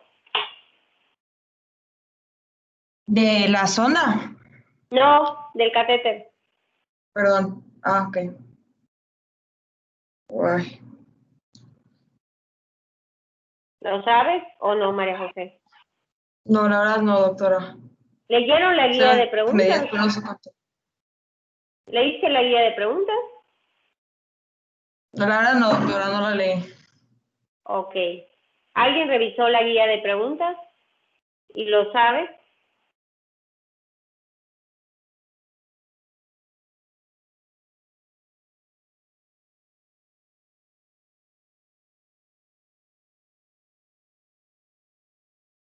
José Antonio, ¿sigues allí? Sí, doctora. ¿Tú crees que no hayan revisado la guía de preguntas? No, bueno, lo debieron de haber revisado. Sí, se veía. ¿Cuánto pasa? Escucha lo que pregunto, por favor. ¿Se veía? Sí. ¿Se estaba ya en el archivo? Sí, se veía. Ok, está bien. No es necesario, José Antonio. ¿Puedes continuar, Cristian? El siguiente, por favor. En la literatura se mencionan ciertas escalas para poder evaluar el pronóstico y el riesgo de estos pacientes. Se menciona la puntuación de ROCAL, que es un sistema establecido y útil para evaluar la hemorragia del tubo digestivo alto prácticamente. Es un predictor exacto y también válido en cuanto a la evaluación del resangrado y de una posible muerte. Se toman en cuenta, pues, 5 variables y también a cada cada parámetro se le otorga una puntuación y una vez que tengamos en cuenta todas estas puntuaciones se suman y el resultado final pues nos va a dar un valor el cual nos puede decir una estimación del riesgo como tal. Siguiente, por favor. Por ejemplo, aquí en esta tabla ya nos otorga una puntuación establecida y también nos menciona el riesgo. Por ejemplo, en los primeros, ¿no? En 4.9 de puntuación, pues básicamente el riesgo es nulo, o sea, no se va a morir el paciente, pero ya después sí, pues sí hay una cierta preocupación por lo que le pueda pasar al paciente. Siguiente, por favor. También otra escala que se hace mención es la de Blatchford. Menciona aquí más que nada, pues, datos de laboratorio. Se hace mención de la urea, hemoglobina, presión arterial sistólica y también toma en cuenta ciertas comorbilidades. Por ejemplo, si hay un paciente con alguna afección cardíaca, alguna afección hepática, y si ha tenido episodios de síncope, bueno, evaluando cada uno de estos puntos, también se tomará en cuenta para compararlo y poder saber cuál sería el pronóstico del paciente. Siguiente, por favor. ¿Cuáles son las ventajas y desventajas? Bueno, en la escala de ROCAL, pues básicamente es una herramienta útil, práctica, y la desventaja es que se requiere endoscopía antes de que se pueda hacer la valoración. Por el otro lado, la escala de Blatchford, pues aquí no se necesita una intervención endoscópica, solamente se basa en criterios clínicos y de laboratorio. Y también dice que permite realizar el triage con mayor rapidez para estos pacientes. Siguiente, por favor. Y recordando una pregunta que nos hizo la doctora en los inicios de las clases, es la siguiente: ¿se pueden utilizar coloides en casos de hemorragia de tubo digestivo alto? La respuesta es sí. El mejor coloide para administrar es la propia sangre humana. Sin embargo, también se pueden utilizar aquellos que se encuentren disponibles en los medios hospitalarios. Sin embargo, no es la primera opción a utilizar. Esto es como una siguiente alternativa en dado caso de que el paciente no responda a las soluciones cristaloides en un principio. Pero pues aquí queda pues respondida la pregunta. Entonces, ¿cuándo lo usarías tú, Cristian, los coloides? Para empezar, ¿qué tomarías en cuenta, por ejemplo? Pues si yo te pregunto el grado de choque, ¿tú en qué grado de choque lo usarías? Lo utilizaría en un grado de choque de tipo tercero o tipo 3, porque pues yo intentaría administrar cristaloides, y si me va bien, pues ya no le sigo con los coloides. Pero si veo que no responde el paciente, quizá tenga yo que usar este tipo de fármacos. Es correcto. Por ejemplo, si tú te acuerdas, por ejemplo, vamos a suponer, en un grado 3, Cristian, ¿de cuántas pérdidas sanguíneas estamos hablando? Como de 1000 mililitros de sangre. 1000 mililitros de sangre. ¿Cuánto sería tu reposición con líquidos en general? En reposición de líquidos, pues... Si tu pérdida es en 1500 aproximada, ¿cómo se hace la reposición de líquidos? Pues yo le pondría por cada 3 mililitros de cristaloide. No, perdón, me equivoqué. Es 10 a 20 mililitros por kilogramo dosis para pacientes con ese tipo de choque hemorrágico o hipovolémico. Ajá, bueno, lo que estás diciendo es el manejo en las primeras horas de kilo mililitros por kilo por hora, ¿ok? Ajá. Para las primeras horas. Pero lo puedes hacer como dijiste, 3-1. O sea, no es También sí. específico de cristaloides, es de líquidos, ¿ok? Ok. 3-1. Por ejemplo, si tú perdiste 1500, ¿cuánto le quieres poner de líquido? En Sí, general. pues yo le pondría, no sé, medio 500 mililitros. Si tu pérdida, volvemos al punto, si tu pérdida es de 1500, ¿cuánto tendrías que devolver de líquidos? La proporción que se utiliza. Usted se refiere a la proporción 3-1, ¿no? Correcto. ¿Cuánto es? A ver, permítame. Cristian, Sí, pues está muy serían fácil. casi 5 litros de Ajá, de líquidos. solución. O sea, Ajá. ¿ok? Sí. No te cases con una solución. Si los demás quieren participar, lo pueden poner en el chat. Ok, son 4500 por decir. Ajá, ¿Cuánto sí. le vas a poner en las primeras 2 horas?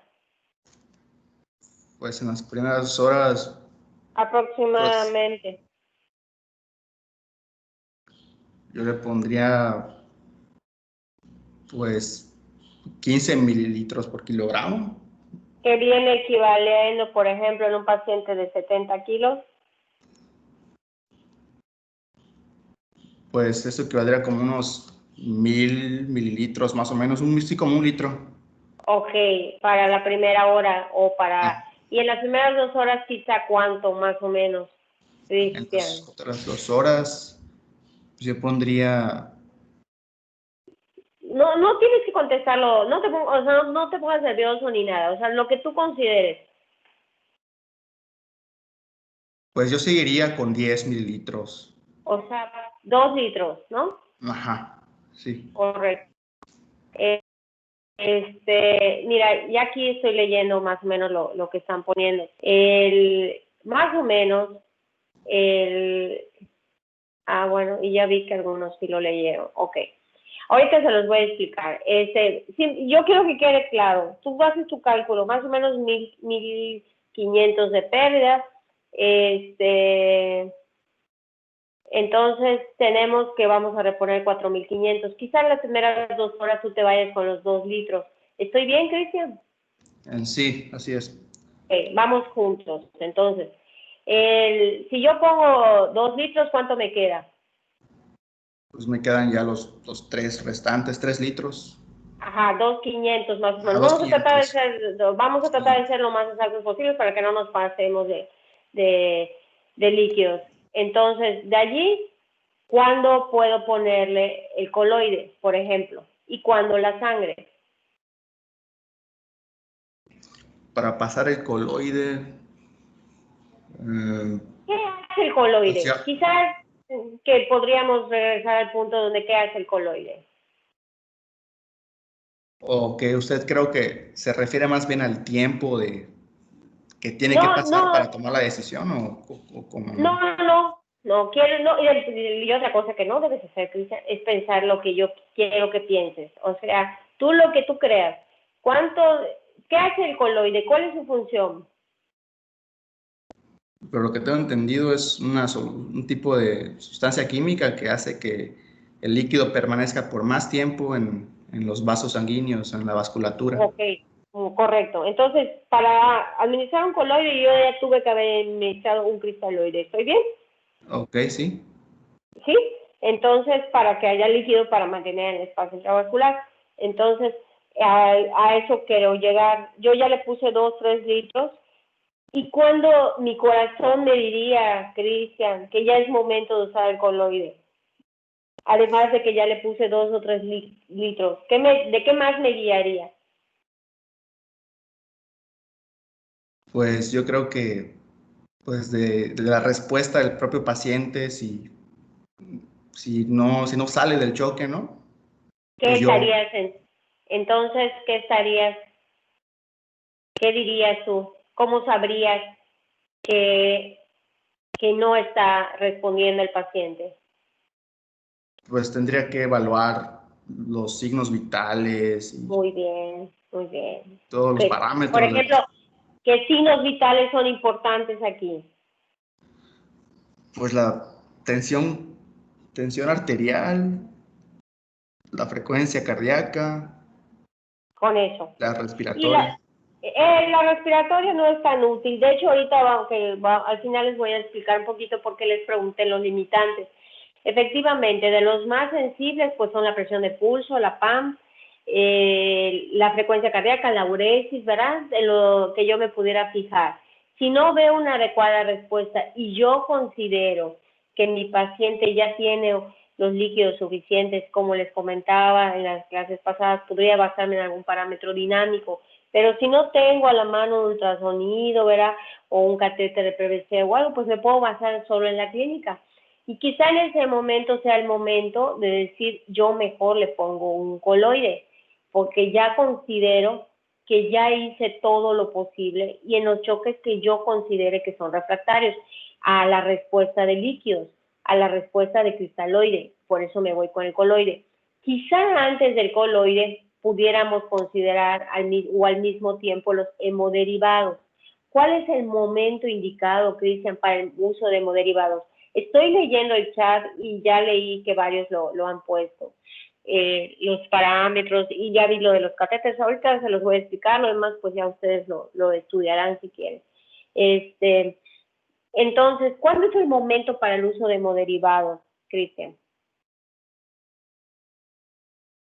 El mejor momento para uso de hemoderivados, pues no sé si aquí tenga que ver el tomar en cuenta cada paciente, o no sé si aplique para todos, pero quizá el mejor momento es cuando se tenga una hemoglobina que simplemente no suba, o que de plano no responda el paciente más allá de lo que se ha hecho.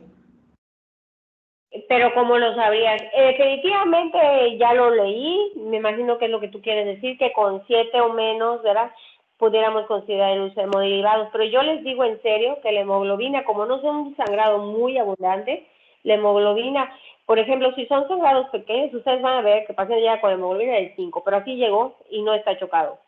Y hay pacientes que con 9 de hemoglobina ya están chocados, porque el descenso abrupto es lo que hace que se choquen. No que sea crónico. Y eso es una cosa que van a ver. Hay pacientes que llegan con 4 o 5 de hemoglobina y están como si nada, a lo sumo taquicárdicos. Pacientes que llegan con 10, 11, pero que tenían 13, a esos son los que se te chocan. Entonces, el nivel de hemoglobina puede ser un poco ambiguo para el manejo. ¿De qué te guiarías más para el manejo de hemoderivados? Aquí puedes tomar en cuenta cosas sencillas. Por ejemplo, lo que se te ocurra además de la hemoglobina, Cristian. Y Jessica te está ayudando, por ejemplo. Jessica, claro, que el sangrado siga, por supuesto, que esté activo, así es, que yo esté viendo que el paciente no para de sangrar, no voy a esperar a que la hemoglobina lo refleje, ¿de acuerdo? Otro parámetro, y es el que da la recomendación del Colegio de Cirujanos. ¿Cuál es, Cristian? Que el estado de conciencia del paciente. Ok, pero más que nada, ¿qué grado de choque? Pues hasta el tipo 4. Desde el grado 3 lo recomienda y Geisha también lo está poniendo. El grado 3 se recomienda el uso de hemoderivados. Ahora, mi siguiente pregunta, Cristian, ¿cuánto de hemoderivados? Y Ana Beatriz también lo está poniendo, 20%, pérdidas mayores de 1 litro, pérdidas profusas, sangrado continuo. Aquí tienen varias de las indicaciones para el uso de hemoderivados. ¿Cuánto de hemoderivados ahora? Bueno, ¿y cuánto le pido a este paciente? Cristian, dime lo que tú creas. Ajá. ¿Cuánto tiene un paquete globular? ¿Sabes cuántos mililitros tiene? Sé que tiene de 400, de 400 sí. Así está bien. mililitros de sangre, hasta ahí. O sea, de hecho no es sangre total, por eso es paquete globular, ¿verdad? por eso, aquí tienes 400 y posiblemente necesites hasta plasma si el paciente tiene sangrado por insuficiencia hepática, porque se han alargado sus tiempos. Regresando al punto, le pongo, ¿cuándo me animo a ponerle ese paquete? ¿O cuánto de ese paquete? Porque ya me dijiste que nos animamos con estos criterios: sangrado, hemorragia continua, descenso abrupto de la hemoglobina, choque grado 3, pérdidas mayores del 20%, correcto. Ahora, ¿cuánto le pongo? 1, 2, 3 paquetes, ¿cuántos? Pues yo quizá pondría los que sean necesarios para establecer al paciente. O sea, no Sí, sé si hay Cristian, un pero número exacto. pero algún aproximado. Los que sean necesarios, si son necesarios 20, te va a dar una CID. Algo más, así que tú digas, pues yo me iría por algo.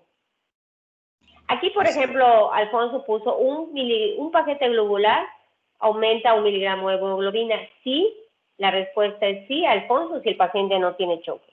Porque si el paciente está sangrando, le pones un paquete y a la hora ya sangró ese paquete que le pusiste. En un sangrado continuo de una hemorragia aguda, el paquete pues no va a hacer su función de aumentar. Sí lo aumenta, pero vuelve a sangrar. Entonces, Cristian, ¿tienes alguna idea de cuántos paquetes le puedo poner o hasta cuántos paquetes? Pues yo me basaría para tomar esa decisión, pues en la meta de la hemoglobina, porque pues por lo que tengo entendido no es lo mismo ponerle ciertos paquetes globulares a un paciente que tenga alguna afección hepática a otro que no lo tenga. Entonces, pues en este caso, pues trataría de poner los paquetes necesarios hasta llegar a una meta de hemoglobina. Pero pues así un número en concreto. Una idea no. No. Más, no es que esté mal, y es que sí quiero que quede claro que lo que dicen de la hemoglobina no es que esté mal. Lo que quiero que comprendan es que la hemoglobina no puede ser el parámetro. Este no es un choque séptico, es un choque hemorrágico. Entonces, la hemoglobina va a estar descendiendo y no lo van a ver, a lo mejor, o lo van a ver, pero ya de manera tardía. Entonces, normalmente no nos esperamos las hemoglobinas. Si el paciente está estable, allá sí, con gusto. O sea, esperar las metas de hemoglobina está bien. Una de las maneras como se hace es 1 por 1. Y les pongo un ejemplo. Teníamos un paciente con 1.500 de pérdida. Aproximadamente son 3 paquetes globulares, porque quedamos que cada paquete tiene 400 mililitros. Entonces, por cada mililitro de sangre perdida se devuelve 1 mililitro de sangre, 1 a 1.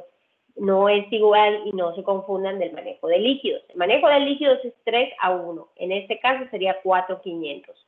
2 litros pueden ser en las primeras 2 horas, que la mayoría concuerdan en eso, ¿verdad? De las bibliografías.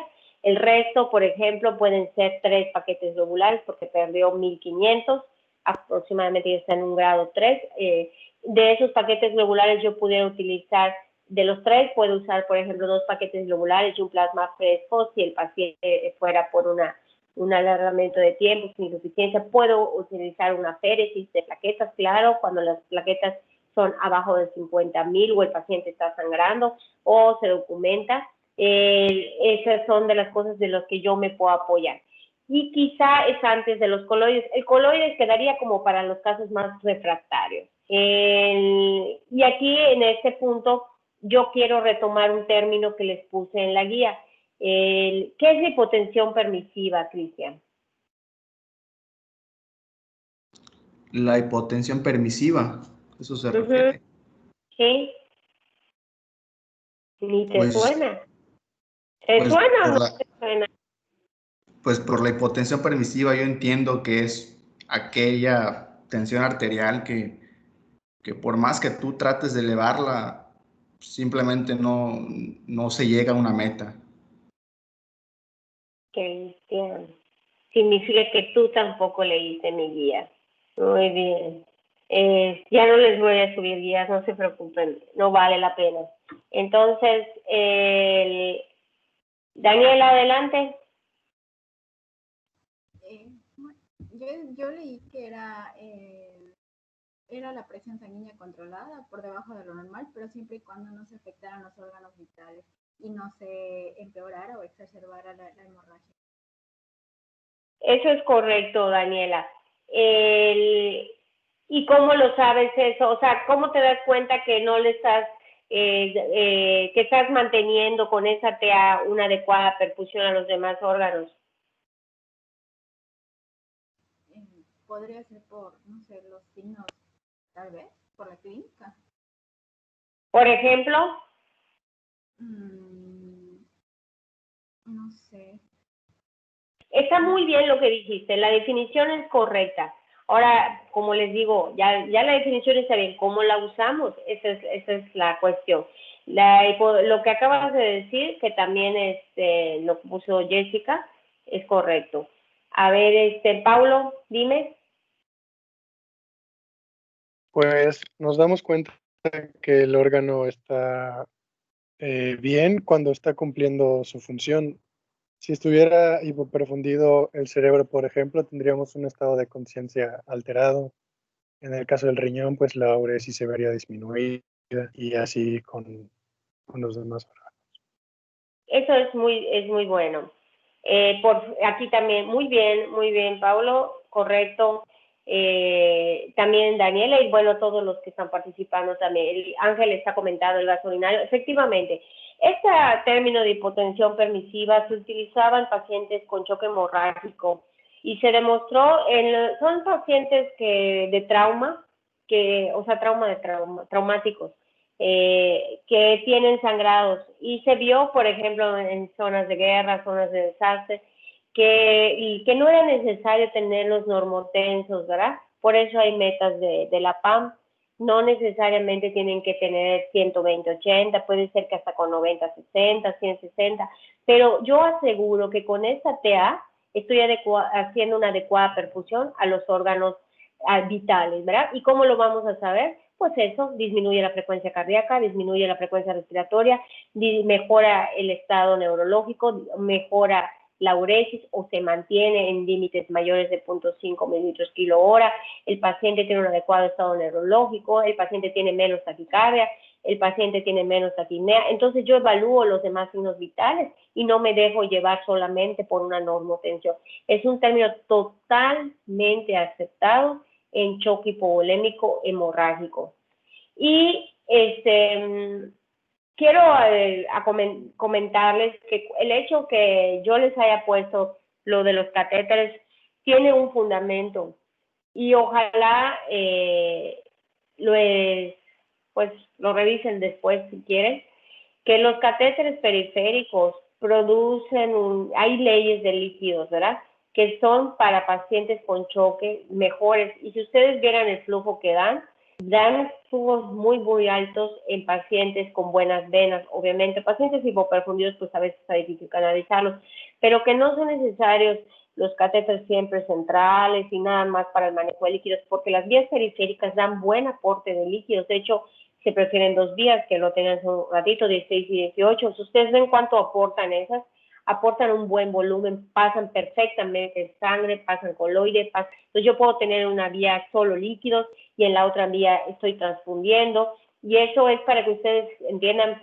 que no es necesario a veces tener un catéter central, sino con mis 2 vías periféricas yo puedo iniciar un manejo totalmente adecuado. El flujo que pasa en esos catéteres puede ser muy, muy bueno y muy alto.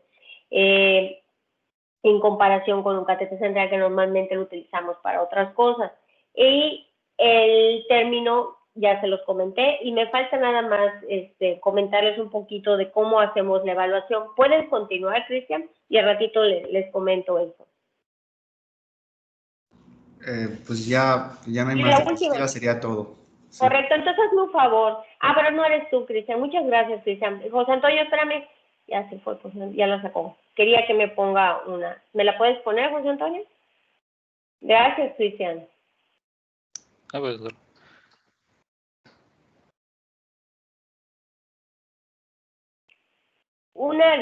Puedes retroceder y yo te digo, ¿dónde estábamos?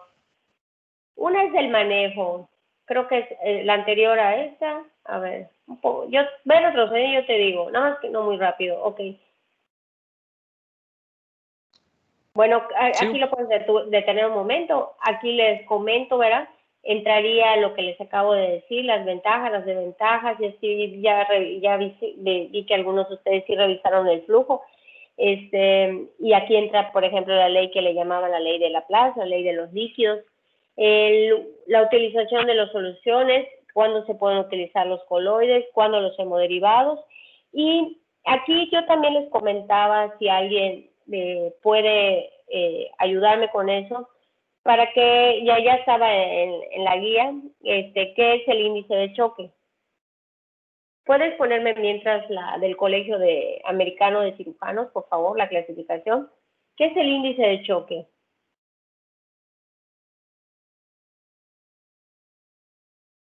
De choque hipovolémico, o las gasometrías que me habían mencionado. Alguien lo comentó hace un rato. Cómo se saca es muy sencillo.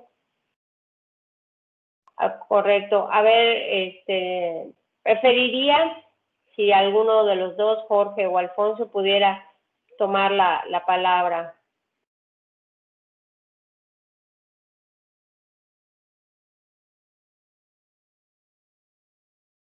Ok, no se peleen. Alfonso o Jorge. Ok. Jorge, ¿tienes tu micrófono? Jorge Alejandro. Sí, es que se traba esto, doctora. Ok, muy bien. ¿Qué me puedes decir del índice de choque? Lo que tú hayas leído, lo que sea. Pues, o sea, sé lo muy básico, no he leído mucho de eso, pero sí sé que es una relación que se da entre la frecuencia cardíaca y la tensión arterial sistólica. Y esto es porque, pues, se da después de dividir esto, ¿no? Es un cociente y al dividir esto te debe dar entre 0.5 o 0.6. Es un índice de choque normal, quiere decir que el paciente está bien y normalmente esto se da cuando tiene la presión arterial no tan baja y tiene la frecuencia cardíaca ni tan baja ni tan elevada. Ahora, cuando la presión arterial baja por debajo de los límites normales o sube por debajo de los límites normales, o la otra variable, la frecuencia cardíaca, baja por debajo de los números normales o sube por debajo de los números normales, si alguna de esas cuatro opciones se modifica el índice cardíaco, por lo tanto se modifica, entonces va a haber un índice cardíaco bajo o elevado, y eso nos da la gravedad de lo que puede estar teniendo en la persona. Y así, por ejemplo, un ejemplo que recuerdo es el SIRS, ¿no? Es el síndrome de lo que vimos en el choque séptico. Séptico. La persona puede tener hipotensión y una taquiarritmia. Entonces ahí se ven cómo las dos variables están funcionando. En la hipotensión, pues vendría siendo la TA, y la frecuencia cardíaca elevadísima. Y de hecho eso es un criterio son dos criterios para diagnosticar el SIRS. Y pues sí. Ok. Eso es lo como Tú sabes, eso es correcto, y te voy a preguntar algo. En el choque hipovolémico hemorrágico se usa esa clasificación de acuerdo a ese cociente, ¿la sabes? O sea, ¿en qué grado es de acuerdo al cociente? No, o sea, sí sé que hay grados, pero no sé. No sabes cuál, ok, no importa. ¿Sabes la utilidad de esa? Y ya lo puso Alfonso, la utilidad de ese índice de choque.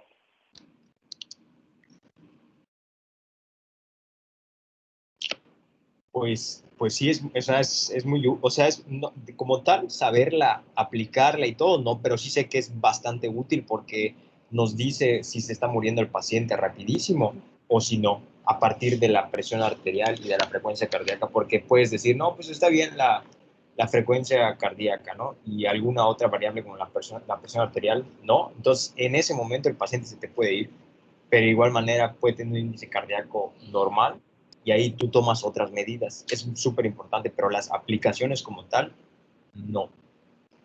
Ok, Sí, eso estuvo un poco dramático para ver si se está muriendo. Muy bien, Jorge, muy bien. Alfonso, Víctor, José Alejandro, Nubia están poniendo que es para pronóstico, sí, pero sobre todo adquiere la mayor utilidad para los choques hipovolémicos bajos. ¿A qué me quiero referir con eso? Y para eso usamos si uno se da cuenta en la TA, en el choque, según la clasificación del Colegio de Cirujanos y la de Harrison, los cambios de TA aparecen hacia el grado 3 y 4, igual que la frecuencia cardíaca. Entonces, desafortunadamente, los choques tempranos 1 y 2 no se detectaban. Y a raíz de que no se detectaban los grados primeros 1 y 2, decidieron utilizar otra clasificación que sea más temprana, para predecir el choque de manera más temprana y no esperar hasta que se vea reflejado en la hipotensión severa o refractaria a tratamiento, es que se crea el índice de choque, al igual que el déficit de base. No sé si alguien haya revisado la del déficit de base, ojalá que sí. Si alguien la revisó, igual la puede poner y compartir, que es súper sencilla, con una gasometría, que es solamente, pues como saben, ¿verdad? El déficit de base pues nos da una idea de la acidosis. Entonces, y eso es pues el choque, ¿no? Del ácido láctico y todo lo que vimos en choque séptico. Entonces son para clasificaciones tempranas de choque, para predecir choques tempranos. Cuando pienso en choque temprano, prefiero utilizar el índice de choque o el déficit de base. Cuando pienso en un choque ya establecido, pues por mucho se utiliza la clasificación de estos 4 grados o la clasificación del Harrison, cualquiera de las dos se utilizan, pero generalmente cuando estas ven reflejados ya estamos hablando de un grado 3 o 4. Lo último, bueno, no sé si alguien tenga alguna duda de esto, porque no revisé, pero no sé también si alguien lo leyó. Hablar un poco de lo que es la sonda de Stenstack en Blackmore, verán que así es la sonda de doble balón, y no sé si alguien lo haya revisado. Y Alfonso también está poniendo la del déficit de base. Es una tablita igual como la que pusiste. Creo que Alfonso tú también la pusiste. Si la tienen, pues la suben para que todos la conozcan. Muy, muy sencilla. De cualquier manera, habría que hablar un poquito de la sonda de Stenstack que no les platiqué, que era la otra que me quedó pendiente, para que la conozcan, sepan cuándo utilizarla, cuándo usar una sonda nasogástrica y cuándo usar una sonda de Stenstack. Pero si quieren, pues lo vemos el lunes, ya que hayan revisado también pancreatitis. No sé si tengan alguna pregunta. Mañana y pasado mañana van a tener clase con el doctor Giovanni. La próxima semana vamos a hablar de insuficiencia respiratoria aguda conmigo, lunes y miércoles. Lunes y miércoles vamos a ver insuficiencia respiratoria aguda. Les recuerdo que vamos a hablar de los mecanismos, los tipos, los dispositivos de alto y bajo flujo, la guía rápida de manejo de la crisis asmática de Gina y la guía rápida de manejo agudo del EPOC. Y si tienen gasometría, la revisamos. Y si no tienen, pues no la utilizamos. ¿Es correcto, Nubia? Perdón. Nubia y Saraí, ya vi que lo están poniendo. Para ver, creo que tienen clases. Si quieren, lo platicamos el lunes, porque lo platicamos si les interesa. Cuando lo utilizamos en urgencia, se utiliza todavía bastante para el tratamiento de varices. ¿Alguna pregunta?